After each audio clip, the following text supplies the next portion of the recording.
Velkommen til denne video. Mit navn er Mikkel Larsen, og i dag der får I lov til at se mit dyreste kort, om det er gået fra en BGS 9,5 til en PSA 10. Jeg har haft sendt mit kort afsted til PSA i USA via Let's Create Cards, som er en dansk service, der har hjulpet mig med det, der hedder en crossover. Og I får lige nogle klip her af selve processen, hvor jeg kører ind til Matravs, hvor Let's Create Cards har samarbejdet med, hvor jeg afleverer kortet, og til vi så er her. Jamen, så er vi på den. Jeg er på vej til Matravs butikken, og det er jeg simpelthen fordi, at jeg skal aflevere mit lille kort til Let's Create Cards. Se om vi kan finde ud af et eller andet med, hvad vi gør med kortet. Så det bliver spændende at se, hvad løsning vi kommer til at gå med det. Altså, jeg vil nødig skulle crack den her ud, fordi det er et dyrt kort. Men vi må se, hvad der sker. Planen er lige nu i hvert fald, at jeg tager dialog med dem. Jeg finder ud af, hvad koster en crossover service, også i forhold til værdi og sådan noget lignende. Og så må vi se, hvad det bliver til. Men jeg er i hvert fald på vej. Det har været en lang dag. Det er fredag. Der er gang i den. Og så skal ind til... Jeg kommer fra den helt anden ende af Sjælland normalt. Så jeg vil sige, at det her det er Indre København, og det er der så nok også mange andre. Men for mig, og det her det kommer jeg nok til at få en del hate for. For mig, der er alt efter Hedehusene, det er København. Stor København, det er København. Alt efter Hedehusene, København, København, København.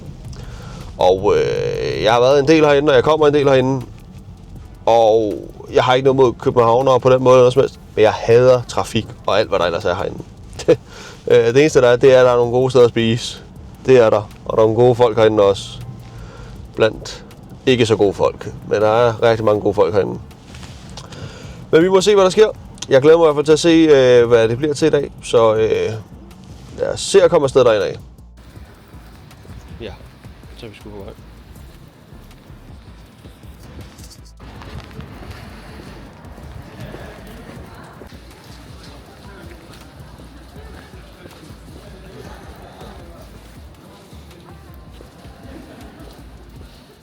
Hvad er crossover? Crossover er, når PSA tager et kort ind, som er graded af et andet firma, kigger på kortet og siger, hvad vurderer vi det her kort vil få i grade hos os. Og herfra går de så ind og siger, at vi som kunder kan sætte en minimumsgrade. Så jeg kan for eksempel sige, at i det her tilfælde har jeg sagt, at jeg vil have en PSA 10, eller skal I lade den være. Og så ud fra det, så lader de den være, hvis ikke de mener, at det kan nå det niveau, som jeg vil have. Og hvis de mener det, så cracker de den ud for mig, og så slapper de den om til en PSA. Ja, det var så det. Det er gjort. Nu er den afleveret. Og jeg aner ikke, hvad der skal ske nu. Man kan sige, at det er ikke en normal service, de fører på den måde, som er noget, du bare kan lægge i webshoppen. Så Emma fra Let's Create Cards har fået den indleveret, og Lukas fra Matravs var der, og Mathias var der også, så det var fantastisk lige at få en god snak med dem alle sammen. De virker også lidt interesseret i selve det der koncept, der hedder crossgrade, men jeg har lige prøvet det før. Emma hun skriver lige et par mails med de forskellige tiers, skal vi kalde det om, altså ligesom du har bulk, og du har value plus, og du har value, og du har regular, så er der også noget inden for det her, og det er jo ikke noget, man normalt gør. Så hun undersøger det og skriver til mig, og så bliver den formentlig sendt afsted i næste uge. En behandlingstid på cirka 20 dage. 20 hverdage skal man lige være opmærksom på. Der er cirka 20-22 på en måned, så det er i hvert fald en måned minimum. Så er der lidt jul, og ja, det her det bliver interessant at se, om det lykkes for mig. Jeg glæder mig i hvert fald til at se, hvad resultatet bliver. Det kan jeg i hvert fald sige. Så lad os se, hvad der sker nu. Lige nu der må I vente på næste opdatering på, hvad der kommer til at ske. Og efter cirka 2 måneder har jeg endelig fået min pakke. Så lad os se, om de her crossover.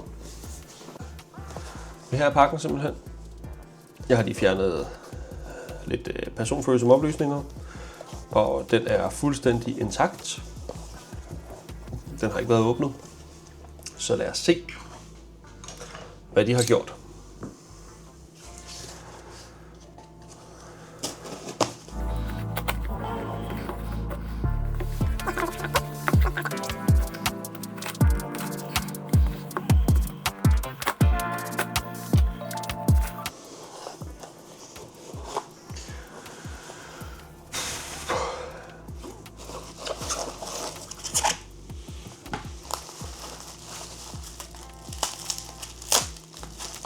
Og det her, det er et kort, som i standen, da jeg sendte afsted, var omkring 30.000 på eBay. Og de har ikke gjort det.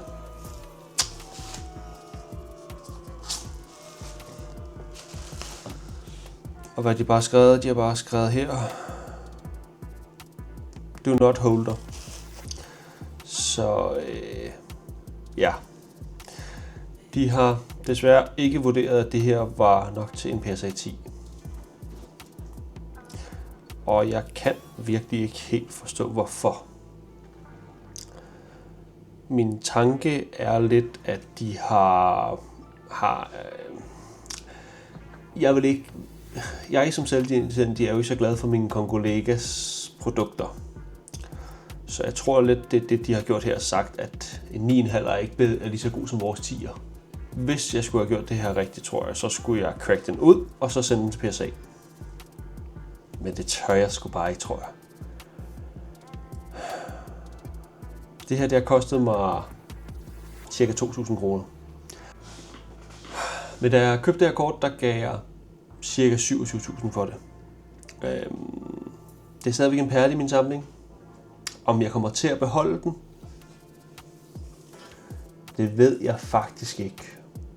Lige nu, der vil jeg ikke gøre noget overilet, så lige nu, der tror jeg bare, jeg gemmer den væk. Og så må vi se, hvad der sker.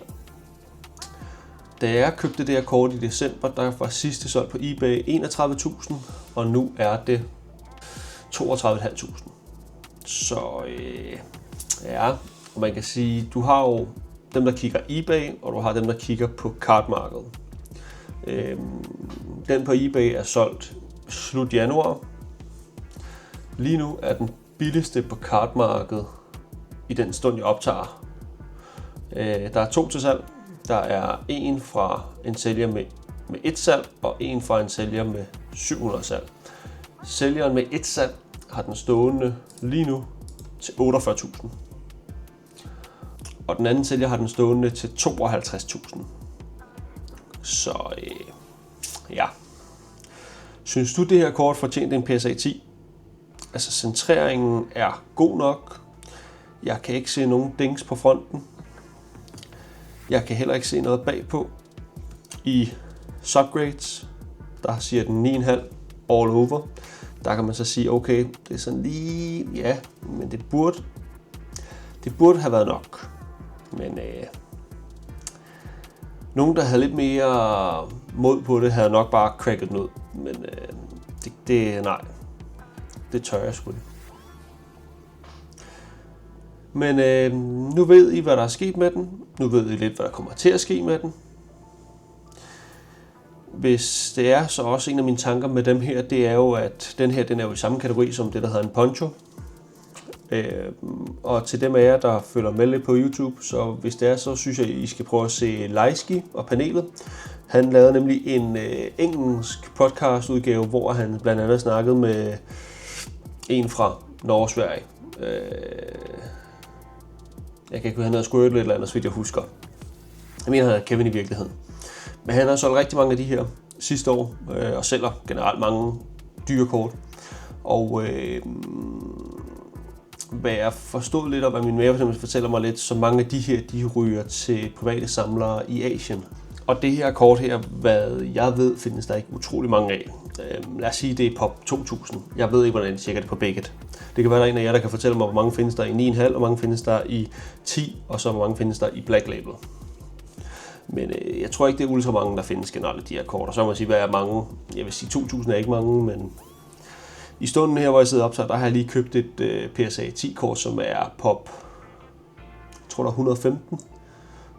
Så det er væsentligt mere sjældent, men det burde også koste mere, hvad jeg har givet.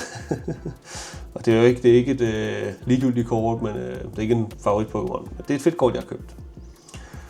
Men det er bare sådan lidt, ja, det er Og igen, jeg prøver at være så transparent med som muligt. Jeg vidste jo godt det her en lille bitte smule, fordi jeg havde ikke fået en upcharge på det, som jeg skulle oprindeligt have haft. Ja, så nu har jeg fået det at set. I har fået lov til at følge mig med rejsen på det her kort, fra jeg køber det, til at jeg har prøvet at få det her, uden at tage nogen chancer. Nu siger jeg det på den måde, fordi at det er jo det, jeg har gjort. Jeg har jo sagt, jeg tør ikke at crack den her ud. Om jeg skifter mening, om der er nogen, der snakker med mig og fortæller mig lidt om det, det ved jeg ikke. Lige nu, der lader vi den være, og så må vi se, om jeg måske, ja, I don't know. Jeg ved ikke rigtig, hvad jeg skal gøre med den her lige nu. Men jeg vil ikke gøre nogen overordnede meninger. Jeg vil ikke bytte den lige nu. Jeg vil ikke sælge den lige nu. Det kan være, at det sker på et tidspunkt, men lige nu, der rører den bare i bankboksen. Så det var det hele, jeg havde for den her video. Jeg vil gerne sige tusind tak, fordi du var så med. Mit navn er Mikkel Larsen, og du må have en pissefed dag, til vi ses i den næste video. Hej!